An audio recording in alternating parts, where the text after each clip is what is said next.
asalaamaaleykum mbokk yi déglu daleen ak jàmm démb ab ndaje bu am solo moom moo amoon fii ci mim réew ngir ñu waxtaanee lépp lu jublu ci wàllu démocratie fii ci biir réew mi autolikaay bii di Sud Quotidien mi ngi ñuy xamal ne Afrikajom Center moom moo ko doon amal jaarale ko nag ci programme am bii di Agora Punch 2026 ci wàllu ndaje boobu bëri woon na nag ñoo xam ne seen xam-xam dafa màcc ci wàllu politique yoo xam ne teewoon nañu fa ak ay universitaire ñu bokk ci biir société civile ak tamit ñoo xam ne dañoo xarañ ci wàllu gouvernance ñu daal di waxtaanee nag ñëwaat ci démocratie bu réewum Sénégal fan lañ ci tollu lan lañ ci mbëbët ak tamit yan coppite lañ ci war a mën a indi ci wàll gi ni mel sax julikaay bii di Sud Quotidien mi ngi ñuy xamal ne kii di Alioune Tine te mu daal di jiite Afrikajom Center moom la mu bëgg moom mooy démocratie bu réewum Sénégal ñëpp daal di ciy taxaw temm ba ñu daal di koy sàmmee ci ni mu waree julikaay bii di L'As it mi ngi ñuy jottali ay kaddu Alioune Tine mi nga xam ne dafa gis ne démocratie bu réewum Sénégal dafa nekk sous tension loolu nag moom moo tax ba muy xam ne ñëpp ñoo ci war a taxaw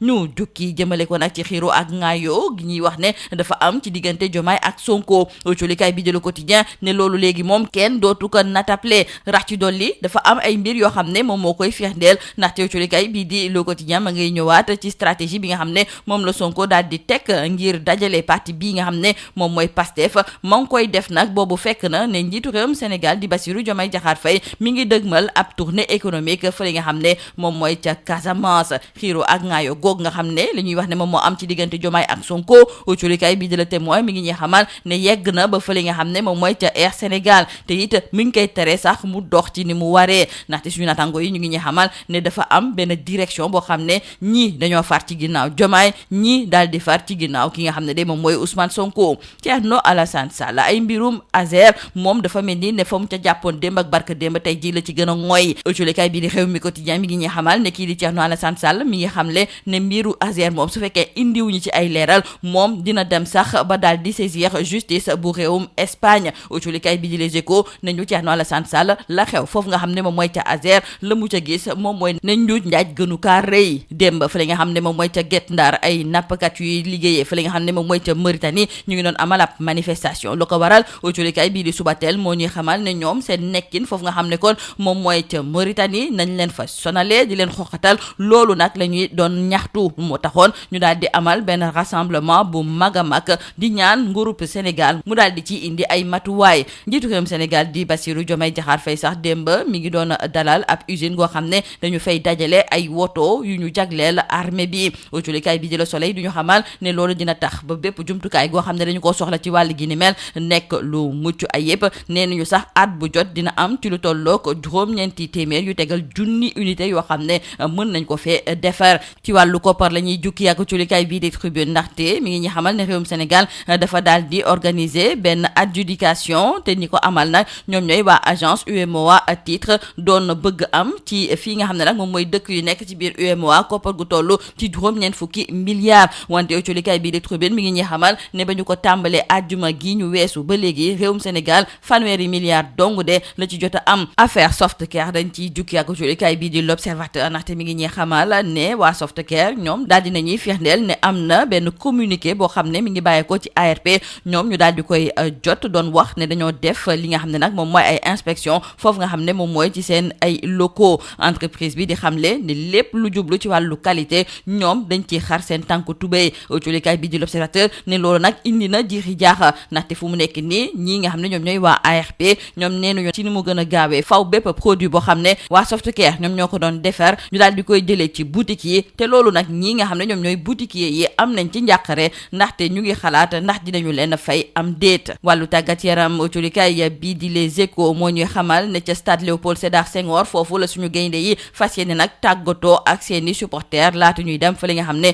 moom mooy ca Maroc culikaay bii di Les Échos duñu yëgalit ne Ilaay Camara ak tamit Assane Diaw ñoom danañu jàpp ne duñu mën a bokk ci CAN bi ci wàllu coupe du monde ñuy amal fa li nga xam ne moom mooy ca États-Unis l'info moo ñu yëgal ne kii di Donald Trump moom mi ngi gën a jafeel nag ñu ngi amee visa rawatina nag pour sénégalais yi ndaxte am na benn décret boo xam ne daf ko daal di fësal boo xam ne day gën a dëgëral daal këyit yi nga xam ne moom ngay soxla ngir war a mën a am visa lii moo nekkoon bodulkat yi di gën a fës si biir autolikaay ñu ñaanal njeex tulu bës ak jom. Mesdames et messieurs, bonjour. Le Sénégal, un modèle démocratique à la croisée des chemins. C'est le thème de la journée nationale de réflexion organisée hier hier par Afrikajom Center à travers son programme Agora Paint 2026. Selon nos confrères du journal Sud Quotidien, cette initiative a réuni universitaires, acteurs de la société civile, experts en gouvernance et responsables politiques dans un cadre d'échange pluraliste visant à interroger sans complaisance les fondements, les tensions et les perspectives du modèle démocratique sénégalais. Et justement, concernant la démocratie sénégalaise,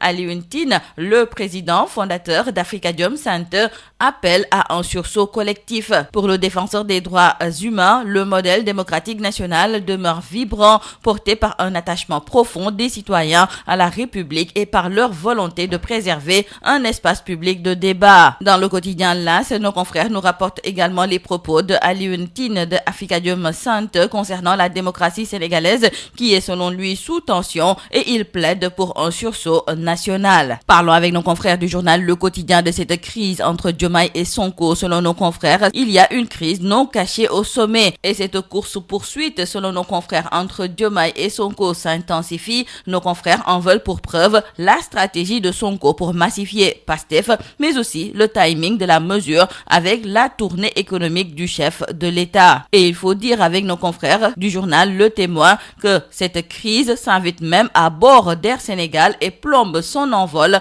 car nos confrères nous parlent d'une direction divisée en pro-Diomaye et pro-Sonko. Thierno Alassane Sall ne lâche pas l'affaire Azer. Nos confrères du journal Rewmi Quotidien nous font savoir qu'il n'exclut pas de saisir la justice espagnole. Dans le journal Les Échos, Thierno Alassane Sall parle de la plus grande duperie du siècle. Dans le journal Subatel, nos confrères reviennent sur les mauvais traitements des pêcheurs sénégalais en Mauritanie. Ces pêcheurs ont eux-mêmes manifesté hier à Saint-Louis. En effet, dans la matinée, des pêcheurs sénégalais établis en Mauritanie ont manifesté à Guet Ndar pour dénoncer les violences, les expulsions et les difficultés administratives qu'ils disent subir en Mauritanie. Mobilisés et unis comme un seul homme, ils ont lancé un appel aux autorités sénégalaises à intervenir afin de protéger leurs droits et leur dignité qui sont bafoués chez le pays frère. Restons avec nos confrères du journal Subatel qui nous parlent de l'industrie de défense avec le Sénégal qui franchit un cap historique à Diamniadio. Hier, le chef de l'État a présidé la cérémonie d'inauguration d'une usine d'assemblage de véhicules militaires, une infrastructure stratégique dont la construction marque le premier pas vers une autonomie industrielle et technologique. Pour nos confrères du quotidien Le Soleil, avec cette usine d'assemblage de véhicules militaires, le Sénégal franchit la ligne de front et selon le président Bassirou Diomaye Faye, c'est la première matérialisation de notre ambition nationale en matière d'industrie de défense. Nos confrères nous parlent de 900 à 1000 unités qui seront livrées par an. Nos confrères du journal Tribune trouvent inquiétant le fait que le Sénégal peine à récolter 90 milliards de francs CFA sur le marché de l'UEMOA. Concernant donc l'adjudication organisée vendredi dernier par l'agence UEMOA à titre, le Sénégal n'a obtenu que 30 milliards de francs CFA sur les 90 milliards recherchés. Ce fiasco, à en croire nos confrères de Reuters, repris par Tribune, est intervenu malgré une hausse du rendement de l'obligation à 3 ans, passé donc à 8,47% contre 7,94% lors de la vente du 9 décembre. Reparlons de l'affaire Softcare et ce sont nos confrères du journal L'Observateur qui s'arrêtent sur ce scandale sanitaire en continu. Nos confrères reviennent sur l'enquête sur une alerte produit dangereux toujours en vente dans les boutiques. Le communiqué de Softcare d'hier révélant qu'une inspection s'est tenue dans ses locaux et affirmant que l'entreprise maintient ses standards de qualité a semé la confusion sur le terrain. Cependant, il faut noter la position inflexible de l'ARP qui réaffirme le retrait immédiat des produits, l'autosaisine du service d'hygiène et branle-bas de combat des boutiquiers. En sport, pour terminer, retenons avec nos confrères du journal Les Échos que le stade Léopold Sédar Senghor rouvre ses portes pour les Lions concernant donc la séance Tagato. Un dernier souffle avec le public, écrivent nos confrères qui nous indiquent par la même occasion que Ilaï Camara et Assane Diao seront définitivement absents de la CAN. Pour ce qui est du mondial 2026, nos confrères du journal L'Informé